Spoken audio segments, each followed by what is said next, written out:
Namaskaram both of you, blue and red. Thank you. Namaskaram.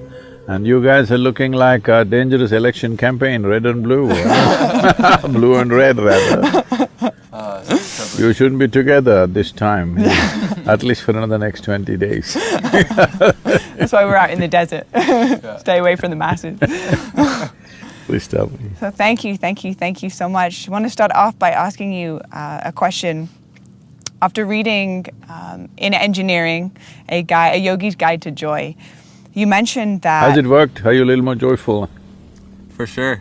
It's dramatically changed my life. Like the morning practice and just cultivating that morning practice in the morning has exponentially elevated my frequency. Therefore, everything that I have touched from that place has felt like it's been like the Midas touch.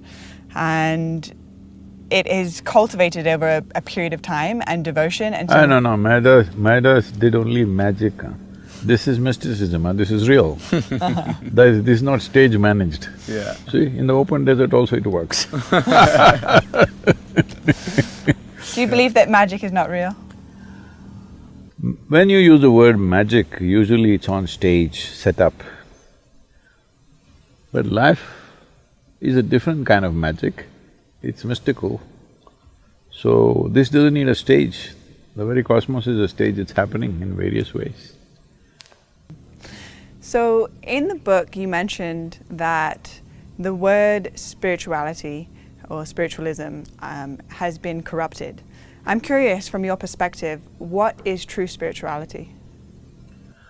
Well, let me give a very technical kind of answer to this, because if you say anything more poetic, people will distort it again.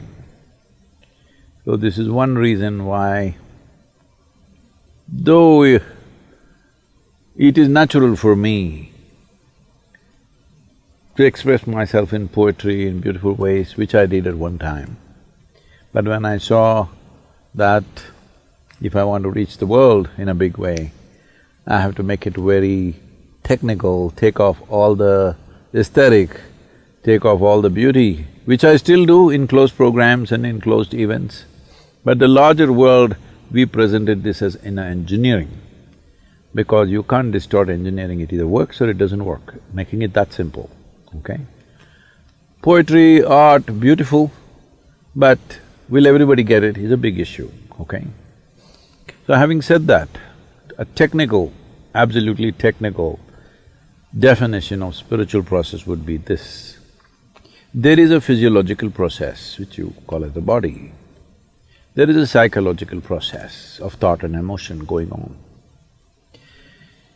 If you transcend these two, if somehow your experience of life transcends these two, that an experience which is not body-based, an experience which is not of the psychological structure, if this happens, then you are spiritual, because something beyond body and mind has happened. Why is it important that something beyond body and mind should happen is because both your body and mind are accumulations that you gathered, and you're mistaking it for a cosmos. What you created is not the creation per se. So there is a creation, there is a force called creation, which is not that creation happened at some time. It's happening in a tremendous way every moment of our life. But only few people are conscious of it. Rest are busy with their physiological and psychological processes. Their entire life is dedicated to manage their body and their mind. When I come to America, particularly California, I'm amazed after living here, affluent lives, still the most fascinating thing for most people is food. It's I'm sorry. Still food is the most interesting and fascinating thing, and even among whatever we speak and do, we made a book called Taste of Isha. That's the highest selling damn book. This is the human tragedy. Okay, I can understand a man who is living in the desert, who's hungry, who's not eaten anything other than lizard meat. That man is fascinated about food. But people who have lived in affluent societies, who are exposed to everything, they've tasted too many things, they shouldn't have tasted that many. Every possible animal they killed, every possible plant they cut and ate, but still they're overly fascinated about food. And next is their emotions. People think talking about love is something superior and spiritual. Nothing, it's just human emotion.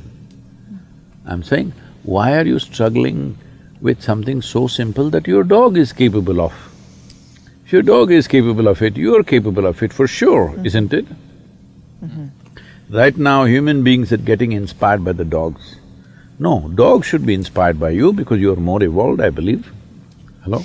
So spiritual process means something beyond body and mind became a living thing in your life, it became a living experience. I'm sorry if I've… too abrasive. No. I'm curious actually, your perception on water fasting or fasting and taking prolonged See, periods she went of to time. food directly. Okay, fasting, not food, good. It's the opposite of food. It's time away from food and the benefits, if you believe there are any benefits from allowing ourselves to take a reset and to renegotiate our relationship with food. See, this happened in Los Angeles. A cardiac surgeon drove his… he was little fascinated with this Ford Mustang.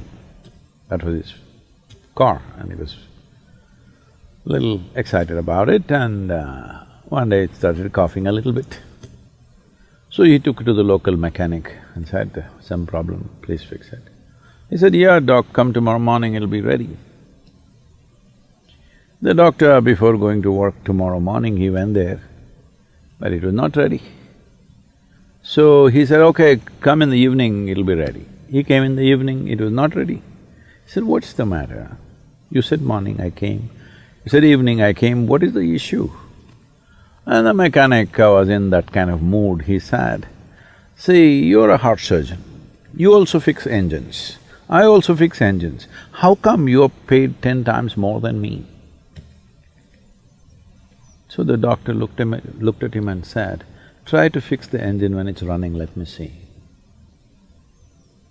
So human life and human body needs to be fixed when it's running, otherwise it's meaningless. All right, you're going to postmortem what's the point of that? We need to fix this body when it's running. If you want to fix this body when it's running, you must understand, because we're talking about something related to digestive process, these are the stages of this: ingestion, putting something inside; digestion, assimilation, excretion. These are 4 dimensions of food and the whole process. Ingestion, digestion, assimilation, excretion. Ingestion is happening in today's world just about any time, wherever they are, sitting, standing, any time of the day or night, people just eat because there's so much food. It was not like this ever in the history of humanity. But unfortunately, fortunately there is a lot of food, unfortunately people don't know when to eat, when not to eat. As there are cycles in time, see, we know time only by cycles. If the planet spins one like this, one spin, we say it's a day. Otherwise you wouldn't know. If the moon goes around, we say 1 month. If we go around the sun, then we say 1 year. So our idea of time is essentially cycles. Our birth and death is also a question of cycles. Only because our mothers' bodies were in sync with the cycles of the moon, we are even born, otherwise we wouldn't be born. So our whole physical existence is cyclical. The entire spiritual process, we could go into that if you wish, essentially is significant because it's not cyclical. Because cyclical means you're going in circles. If I say you're going in circles, what does it imply? You're in a loop. You're not getting anywhere. Yeah. Usually if I leave you in desert where here there are some mountains, if there are no features, it's just sand, then people end up going in circles. That means you're not getting anywhere, that means you're lost. So the moment you are completely identified with your body and your psychological structure, you will start going in cycles. So in India, it's… in the yogic culture, it's very, very clear, this is called as samsara, that means cyclical life. So cyclical life, as good a merry-go-round it may be, if you arrange it well, it's a good merry-go-round, but you're not getting anywhere. Children can enjoy a merry-go-round. If all the adults are sitting in the merry-go-round and going round and round thinking they're traveling, oh, very tragic, isn't it? So that's what happens. So the body is a cycle. These cycles are very connected with the planetary cycles, with the moon cycle, with the sun cycle, everything. Lunar cycle, solar cycles and the earth cycles are very important for the body. If one has the necessary awareness, they could observe on which day your body doesn't need food. Every other creature knows this. Unfortunately, human beings have forgotten because their thought process or their silly mind has superimposed every other sense they have in their system. If you observe your system, you will see on a particular day, you don't feel like eating. That day you should not eat. But no, you're at your friend's house, there is a party, you stuff yourself, even if your body says no, you stuff yourself. You see all the animals, even if you have a dog at home, on a certain day he refuses to eat, both dogs and cats. Have you noticed this? He will go and eat some blades of grass if it's available and puke and cleanses himself because he is conscious that ingestion is continuously happening, but digestion and excretion is not as efficient as ingestion. Ingestion is happening compulsively, but other parts need to work.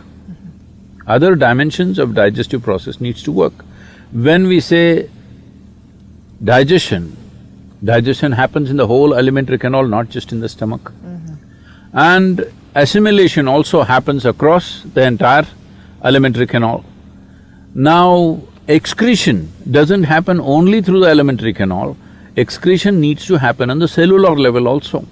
Impurities gather over a period of time and you become dense both in body and head. If you don't cleanse yourself, then it'll pile up over a period of time. We call this karma.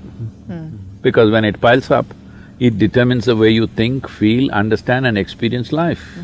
People may not realize this, but they will think, this is how I am, this is my nature. This is not your nature, this is the way you messed yourself, all right? So this cleansing process, one important thing is to give a break for ingestion. Because other systems are largely involuntary, you can stimulate them, but they're involuntary, they're functioning. Ingestion is a voluntary process, though unfortunately for most people it's become compulsive. It should be a voluntary process, that is, I eat when I want to eat. When I decide I want to eat, I will eat. My hand doesn't decide when to eat. If there's anything, people are doing this all the time. I relate. I think if we leave a bunch of good chocolates around you, your hand will eat, not you. So ingestion should be a conscious process. To bring this consciousness, there are many methods. One is fasting.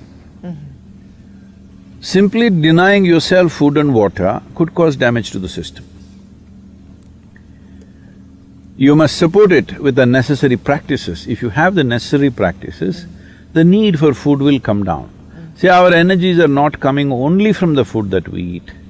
The sunlight, the air, the water, actually, if you… in the yogic sciences, we say, if you really keep your system well, 60 to 70% of your energy should come from these three factors: sunlight, air, water. Another 40% should come from the food that you eat. So naturally, amount of volume of food that you eat will compress. I must tell you about myself. When I was young, I'm a big eater. I never became big because my activity was immense. But today what I eat is actually 1/10 or less than 1/10 of what I used to eat at that time. From the age of 19 till now, I'm still the same weight, what I was at 19. Only thing is, at that time, all the weight was on my shoulders. Now because of this gravity continuously working on me, kind of pulled it down a little bit. But I kept myself up. So fasting as a process must be done with necessary understanding. If people don't have that awareness, in India we fixed the 11th day of the moon cycle, you must fast. If you're not able to fast, you go on something very light, it's called palhar. That means you go on fruit diet. Because fruit is a substance which is over 90% water, and you must eat water, not drink water. This is the yogic science. As far as possible, you eat water. You always be conscious about the food that you're eating, what is the water content. Like a South Indian meal, if you eat, a cooked meal I'm talking about, if you eat, very easily 60–70% water. In fact, more. In some of the foods, it's much more. But now the food that you're eating here, you're eating bread, which was baked a month ago probably. Is that minimum? Even in so-called organic shops, it's at least a month or at least a week. Yeah. Nobody is going and getting fresh bread and come, and anyway, the way the bread is baked, it doesn't have water in it, very, very little water. So of course you're compensating that with a bucket of Coca-Cola or something like that. Right? Yeah. I said a bucket, not A bucket is a good amount of Coca-Cola. Where is this big? Yeah. So, but that doesn't work like that. If you drink any liquid along with your food, the acids that are necessary for digestive process will get diluted. Your whole digestive process gets inefficient. Because food, when it goes in, if it contains water, it assists. But if you put any liquid on top of it, you will see the food will remain in the stomach bag for too long. We are very concerned about this always in the yogic culture and life, that we don't want food to remain in our stomach bag for more than 2.5 hours maximum. In 2.5 hours' time, it doesn't matter what I've eaten, how much I've eaten, it must go into other parts. If it remains there, it makes you dull. It makes you lose your sense of perception. The level of perception, the keenness of perception is lost, which you notice if you eat food without Coke or coffee or tea or anything, you feel dull. It kind of pulls you down. Whole lot of people have developed a culture around it, after lunch they have to sleep. It's like you went to the gas station, you fueled up, then you can't start the engine because there is a gas in the tank. Yeah. So that's what it means. So, to ensure that digestive system is in full process, because for most of the chronic ailments that people are suffering today in the world, the headquarters is in the stomach. Yes. But a lot of people, it's shifting to their head, but largely headquarters is in the stomach, what they eat and the way they eat. Yeah. So in this way they eat, one simple thing to bring discipline is, maybe 1 or 2 days in a month, you go on much lighter foods which are very simple and easy on the body. If you can just thrive on water or just a little bit of lemon and water or little lightly honey-laced water, it will help, but if it's not possible for you, maybe a fruit or something, which is very, very light on the system. The idea is to give digestive process and assimilation process a break so that rest of the body begins to excrete. On the cellular level, it must throw out all the impurities. If they don't do that consciously, over a period of time, people, you just look at them, how they were when they were 8–10 years of age, bouncing around, full of life. Look at how they become long faces. Yeah. Everybody's become like this. At least 80% of the humanity, I don't even know if they get to laugh once a day. Now, whole lot of people are doing laughing yoga, every day laughing in the morning. This is madness.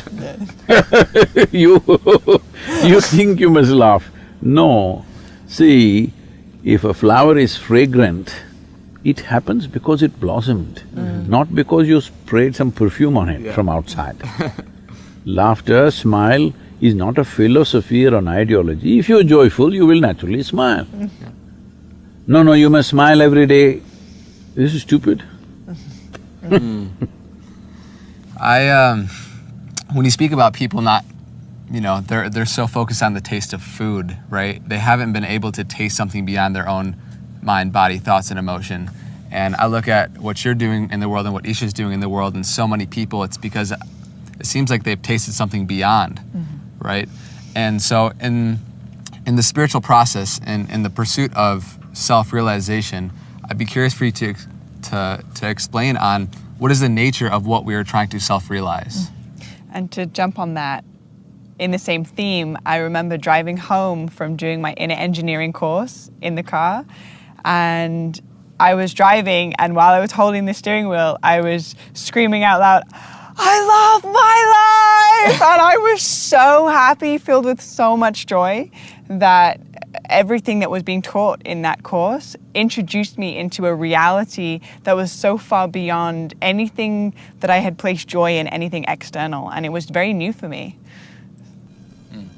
You must clarify that in your car you don't have a store of any bottles or pills or anything. You must clarify to the people because they won't believe.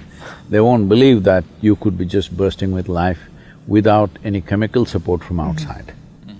We have come to such unfortunate levels that if you want to experience anything, to be healthful, chemicals. Over $1 trillion worth of pharmaceuticals, I think, are being sold every year. To grow food, chemical. To be peaceful, chemical. To sleep, chemical. To sleep. To be joyful, chemical. To know anything experiential. I know people are weaving philosophies how chemicals are the best thing you can do. Well, they want to sell something, I understand. But if a day comes, hope it doesn't, we are working to see that it doesn't. If a day comes where 90% of the humanity is consuming chemicals, either in the form of food or prescribed medication or backstreet stuff, whatever, it doesn't matter. If 90% of the humanity goes on chemical consumption, we are heading there very rapidly right now. If that happens, the next generation that we produce will be less than us. That's a crime against humanity. The next generation should be at least one step ahead of us. If they are behind us, that means we have committed a serious crime against humanity. That will inevitably happen if we go with these chemicals. Now that you brought this up, see, it's just this. There is no other phenomena here other than life. But unfortunately, you think the madness in your mind is a phenomena. It's not a phenomena. It's a silly recycle of the same old things, all right? Now, people taking drugs, the word that they use is they were experimenting. What the hell are you experimenting? People who are involved in sexuality, they're experimenting. I say, even the caveman knew what to do, all right? Except Mr. Adam, everybody else knew what to do. What are you experimenting now? Something that's been on for thousands of years, if you experiment with that now, that means you must be dumb stupid. It's all been experimented, isn't it? Now, experimentation means you try to enter new terrain that nobody has gone into, right? Hello? If you go into this desert, like Columbus found America, well, 50 million people were living here, what is there to find? Okay, for Europeans, you found a new continent, that's a different matter. But you cannot discover something which is already known to lots of people. You cannot explore, you say, I explored this desert. But you go there, whole lot of people are living there, what is there for you to explore? They've all been there, all right? We are ignoring the other creatures. All right, I'll give you that much margin. But if there are human beings, obviously you are not the explorer. But explorers went to Africa and explored Africa, and they found people who they did not treat as people anyway. Why I'm saying this is, This is not to incite something. All I am saying is, stop this rubbish. People have been living in different places. Because as our transportation systems of ships and other things improved, we made connections, all right? Yeah. If you say Columbus connected Europe to America, wonderful. He discovered, how can he discover? So like this, people are experimenting things which have been happening for thousands of years. Doesn't mean a thing. If you really want to experiment, you must step into a new terrain. If you want to step into new terrain, I am telling you, even the caveman knew every damn thing you can do with your body. I include the cave woman, but that's a term, you know. Yeah. Maybe women were even civilized even then, I don't know. That's why only caveman was there. I'm giving the margin. So, what is there to experiment about things that people have known forever? If you want to experiment, you have to go into a new terrain. Now you're going into space. This is exploration, all right? This is real exploration. Because nobody has been there from this part of the system, solar system at least. Maybe somewhere else there may be somebody. Yeah. But right now, in our experience, it's a true exploration because we have not met anybody there. Similarly, if you go into a dimension which is beyond physicality and psychological space that you have, then you will see you will meet nobody. But that's a real exploration. And then you will become like, you cannot be not alert for a moment because everything is new. Everything is absolutely new. And everything is absolutely new terrain every moment of your life. So, that's how your sleep will go down, everything will go down, various other things that you are playing with all fall off. Not that you gave them up, they just fall off. People think somebody has renounced something. People keep on asking me, Sadhguru, why did you renounce your business and this and that? I didn't renounce the damn thing, so stupid it was, it just fell off. Yeah. It's like a child, a 5-year-old kid maybe having a little doll or something, what… the teddy bears are still there or Barbies have taken over, I don't know. Let's say a teddy bear, you're playing with it. On that day, if I take it away from you, oh, you would be deeply wounded. But do you know where your teddy bear actually went? Your favorite toy or doll that you could not live without at one time, somewhere it fell off, you didn't even care because you grew up, isn't it? So if you grow up, your food, your excitement about eating this and that, I'm not saying you should not enjoy food, I do. I'm a good cook, all right? I'll come out as a good cook one day because I will present myself one day as a really good chef, huh? We'll do that when we have the time. But this fascination about little things, it's not that you should not enjoy it, it is not that you should be not involved in it, but I think there is a kind of a fetish which is unhealthy, that must go. That will not go unless you find something more significant. That's what it's about. Yeah. And how do we find something more significant? See, a worm that crawls on the earth, it has its own purpose, it has its own life. But it gets eaten by a bird which has wings and feathers. It eats the worm and flies. Is it a little better machine? Let's look at this as machines. Worm is one kind of mechanism, bird is another kind of mechanism. The bird consumes the worm and then flies. Is it a mechanism with higher possibility? Yeah. Yes. So similarly, if you want to get to a higher space, you need a little better mechanism. Now you come as a human being, what the significance of being human means is, for every other creature, nature has drawn two lines, within which they must live and die. For a human being, there is no lines, there's no top line for sure. If you do not go there, you are putting lines based on your own ideas, philosophies, belief systems, you're putting lines. If you don't believe in anything, if you don't subscribe to anything, if you simply look at life, there is no lines anywhere. Where you set the line, there it is. If you don't set any line, it's a limitless process. So, because you have come with this level of evolution and there are no lines fixed in your life, because of that, you need to… first thing is perk up the machine. If your life was fixed, you can only crawl for 5 days, 6th day the bird will eat you, no need to perk up the machine. Just survive for 5 days somehow, and then 6th day the bird will eat you and the purpose of life for you is served in a way. Because you come without limits, now you really need to prime this machine, because now if it wants to fly, now it wants to go to other dimensions, this must be kept in a very top condition. This is why inner engineering, to engineer yourself in such a way that nothing within you is an impediment. There are 1,000 impediments in the world, but you are not an impediment. Your own thought, your own ideas, your own philosophies, your own conclusions, your own prejudices, your own emotions are not an impediment in your life, never. You are never the problem, you are not the issue in your life.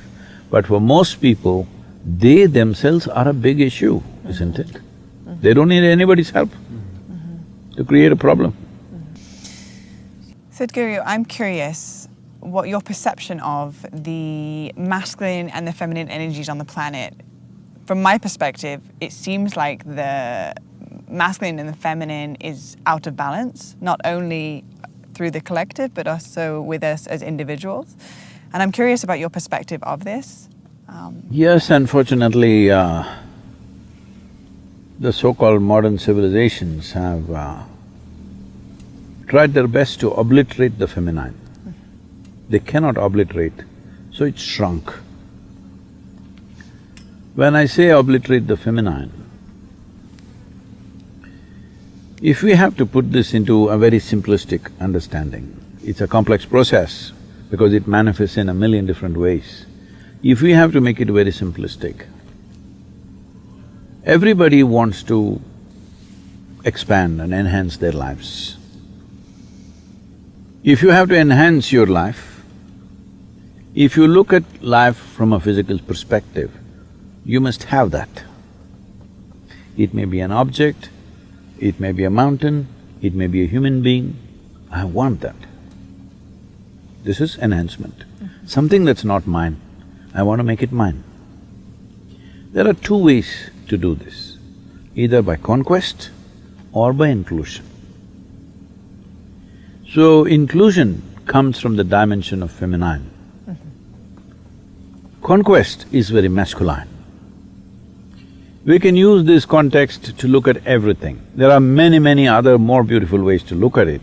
Day after tomorrow, the Navaratri starts in India, 9 nights. This is completely dedicated to the feminine.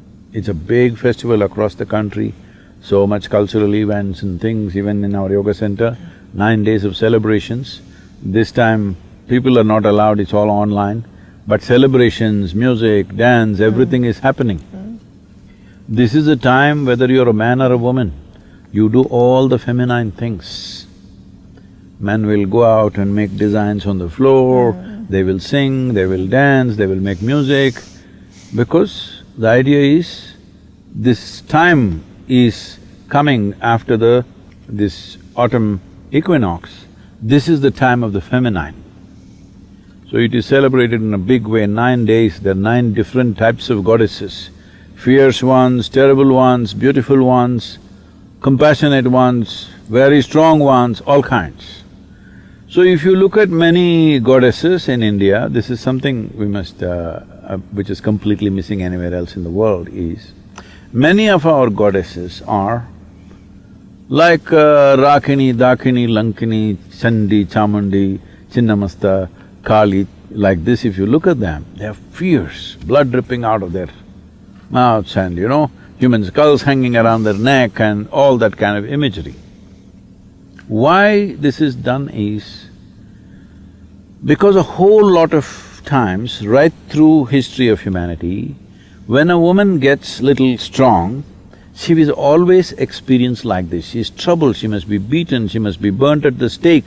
All this happened because she exhibited certain strength. and it comes out in a certain way. So normally the term that is used in English, she literally bites your head off. So those ladies, the Indian goddesses, literally bite your head off, not metaphorically. But they're worshipped because the understanding is this, that what human competence is, what human intelligence is, what human genius is, need not be surrendered at the altar of good behavior. Good behavior, you can train your puppy for good behavior. The important thing about the human being in this limited amount of time and energy that we have, the highest possible genius should find expression. How it finds expression, we don't know. But that is more important than good behavior. This is why these goddesses are worshipped, they are not good behavior for sure. But they have a certain power, they have a certain genius, they have a certain capability. So you never surrender those things which will transform life for good behavior, which is just a pretension. This is not a license for you to behave whichever way you want. Wear a bunch of my French skulls around my neck because I bit their head off. Is that okay?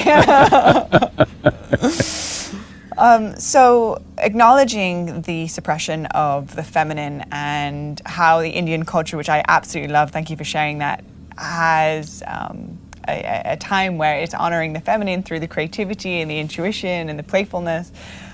I'm curious, in our everyday lives, the feminine runs within men and within women. This isn't just select to women. How can we support and activate the feminine within us as individuals to support the rebalance of the planet? See, feminine should not be mistaken as female. Female is a gender issue. Male, female is a gender issue. Feminine, masculine is the nature of the universe, the nature of creation is between two polarities of masculine and feminine. So, do not identify feminine with just women. Do not identify feminine or masculine with just human beings. It is everywhere. It is for you to recognize between these two polarities creation happens. Physicality cannot happen without polarities. Anything physical needs a polarity. Light and darkness, silence and sound. Even if you take electricity which we're using right now, positive, negative, otherwise there's no function, all right? So, it needs to be looked at in a broader way. If you're just thinking of this as, oh, okay, women can do this, women can do this, it's not about women. Feminine is not about man or woman. It is about the nature of life. If you have them in equal proportions, people will live a more balanced and fruitful life. Otherwise, they will live a very skewed life. Right now it's becoming like that because largely the structures of the society and the financial mechanisms and whatever else in the society which rules today's world is all created to fit a male into it, which is largely masculine. Now women want to be successful, so they're acting more masculine than men themselves. They are also like this. This is not the nature of the woman to do this at somebody, all right? But it's become like this. Now she wants to do all those very terribly masculine things. Well, the true loss to womanhood happens when we lose femininity, when we lose the value of feminine in the society. Unfortunately, some societies are moving in that direction. It's important to bring back that both these things are very, very valuable. Without it, we cannot be born, we cannot be nourished, we cannot be anything here.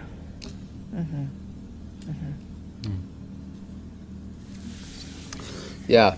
Just switching gears just because of the limited time we have, after reading Mystic's Musings and hearing about your encounters with disembodied beings and, you know, things that sound like they're in a fairy tale, I'm very interested and curious if one, you know, your thoughts on extraterrestrial life and if you've been in contact with any.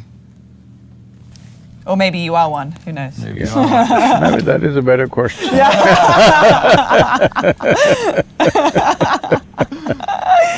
Am I looking extraterrestrial? I'm little extra on the terror, right? Well, I have a reputation of being very logically correct, which is important in this world today, though it's quite silly and limiting. So I don't want to destroy that reputation on your show for myself, but if you want to explore such things, we have just now recently created what's called an exclusive, Sadhguru exclusive. This is to explore those dimensions which don't fit into your logic. Because right now, most human beings are being constipated by their own logic. Logic is a wonderful thing to survive, to understand the physical nature. Because for logic you need two, as we just said, it needs masculine, feminine, it's light, darkness. Two polarities are needed for logic, otherwise there's no logic. But there are dimensions which don't belong to these polarities. Those dimensions cannot be explored in a logical way. If you're really keen on these things, then you must come, we'll put you through the works. But if I logically answer this question, that will be very cosmetic. It doesn't really get to the heart of the matter. But I'm just telling you, you are a ghost with a body. So just for your information. The moment you lose your body, everybody thinks you're a ghost. All I did was, I gathered this material from the earth, took a loan from Mother Earth, I paid back my loan. So everybody says I'm a ghost, what to do? You pay back your bank loan, people say, this is a problem in the United States. People are telling me, Sadhguru, you have no credit… what is that? Credit score. Huh? I don't have any credit worthiness. I said, why? He said, you've never taken a loan. I said, isn't it a good thing I never taken a loan? He said, no, you're no good in America because you have no credit worthiness. So this is just like that. If you pay back the loan, you become a ghost. Now, I'm a ghost in the financial circuits of America because I have no credit footprint anywhere. I think why we get along very well is because we have a similar desire on the spiritual path of self-realization, and if we are ghosts with a body, we want to come to know that experientially for ourselves. And so, yeah, I humbly ask, how can we come to know that? Is it a matter of raising our energies to a certain level to then experience that, or what would that be? Yes, above all, see, as I said, what spirituality… the first question she asked, what spirituality means is, your experience of life is beyond your physiological and psychological processes. That means your experience, your ghostliness. We can call it your spirit, all right? We can call it your spirit, we can call it whatever you want, but there is just vocabulary. Essentially, you're experiencing something beyond your physical nature. That's the important thing. And anyway, this is some unsolicited advice I'm giving you. It's up to you what you do with that. You wearing rings on your thumbs is a very wrong thing to do. Metal on your thumb will bring that kind of energies to you that you cannot handle. You should not put metal on your thumbs. And so when you say it brings energy to you… That means maximum you can only wear 8 rings. Otherwise you can go the Indian way and add another 8 to the toes. There also you must leave the big one. This is everything that Andre's actually told me. He's like, I learned from Sadhguru not to wear thumb rings, and I'm like, it's fine, but it hits slightly different when the man himself shares it with me. All right, well, with that being said, I'm just gonna take these off real quick. And… Yeah, I'm making it less expensive for you. Yeah. Thank you, Sadhguru. 2 rings less you have to buy. I thought you had a very interesting question for people that are on the spiritual path that people just, with their families is very difficult. So, something I have witnessed within my own personal experience and simultaneously within my audience, specifically through Deja Blu, is a child choosing their spiritual path, which is not necessarily in alignment with the family ancestry or the morals of the family, and it creating a clash, and the child essentially being ostracized from the family because the child is… Child means what? An infant or a No, toddler? Like essentially the child of the parents. So Okay. I would still be a child of my parents. Okay. However, I'm 30 years old. Oh, you didn't have to confess like that. I was thinking you were 16. You're 30. So almost 30. I don't usually handle confessions, so it's all right. You fit the part, truly. So I'm just curious if you had advice or some guidance around… See, as I said earlier, spiritual process is an exploration of new terrain. Now I'm your grandfather and I tell you, you must only explore what I have explored. The man is a nonsense, all right? Hello? Yeah. You must explore what I have explored. This is like everybody experimenting with sexuality. When the caveman also knew what to do, all right? Even Mr. Adam needed just a bite on the apple, that was simple. But you must experiment. What is there to experiment or explore? No, everybody knows what it is. So, exploration cannot be the way your grandfather did it, that's not exploration, that's a farce, all right? You just have to believe, that's the only way. This has happened because very dogmatic approach to to religions. So, it's extremely important that, and it'll anyway happen, in the next 50 years' time, it is important that the world moves from religion to responsibility for all the problems that we are creating on the planet. The only solution, including for the pandemic, is responsible action, isn't it? Right now, responsibility is there. No, responsibility needs to come here. If this happens, all these problems are gone. And anyway, from whatever 1,000 or 2,000 years old, people have been always modifying it the way they like it.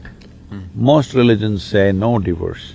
Well, people are divorcing right, left, center, all right. Many other things. Whatever was said, thou shalt not, is a full-time transaction right now on various levels. So, I'm not trying to criticize somebody or make fun of something, but I'm saying it's natural evolution of human civilization that we will move from religion to responsibility. That means we understand the only piece of creation that we can experience right now is this. And the only doorway to the Creator is this. There is no other doorway anywhere. Even if it's there, you cannot experience it. I'm saying, maybe there is a doorway in this little desert flower, but you cannot experience it, right? You can only experience what happens within you. So don't try to condition and control what happens within me. What I do in the society needs some control because others are involved. What happens within me, don't ever try to control and condition this because it's nobody's concern what happens within me. When I say what happens within me, I'm not just talking about physiological and psychological stuff. I'm saying what happens within me means beyond what I have accumulated in the form of body and mind, what happens within me must be totally it's the only doorway I have. If I have to open anything, it has to open up in my experience. Is there some other way? There is simply no other way. So what happens within me must be left untouched. That is the worst kind of contamination that can happen in a civilization, is people are concerned about what is happening within you. They should not be. How I behave in the world, yes, they should be because it concerns everybody else. What happens within me is nobody's business. What happens in my body may be somebody's business because if you do drugs, do this, that, and you fall sick, we will have to take care of you. It's happening, right? Taxpayers' money is going to take care of all kinds of people, drunkards, this, that, we have to take care of them. In that sense, we are concerned about what happens within your body, what happens in your mind. If you go crazy, tomorrow we'll have to take care of you, we can't just leave you on the street. So that is a concern. But what happens within me beyond that is nobody's concern, because that's my space, nobody has any business to enter there. Thank you very much. Thank you. So, for everybody that's listening at home, wherever they are, my question to create a takeaway from this interview, No, don't… This is not a takeaway shop. You just digest it, assimilate it, don't take away anything. Become. Because taking away is the worst thing, because that is not the nature of life. I'm just reminding you, because you're gathering all this, I don't know how many rings. All right, now I've reduced it by 2 at least. At the end of our lives, when we die, there is no takeaway. Let everybody understand this. There is no container service that you can gather everything and go. So this is the nature of life, that there is no takeaway. So let there be no takeaway from this also. Namaskaram. Thank you.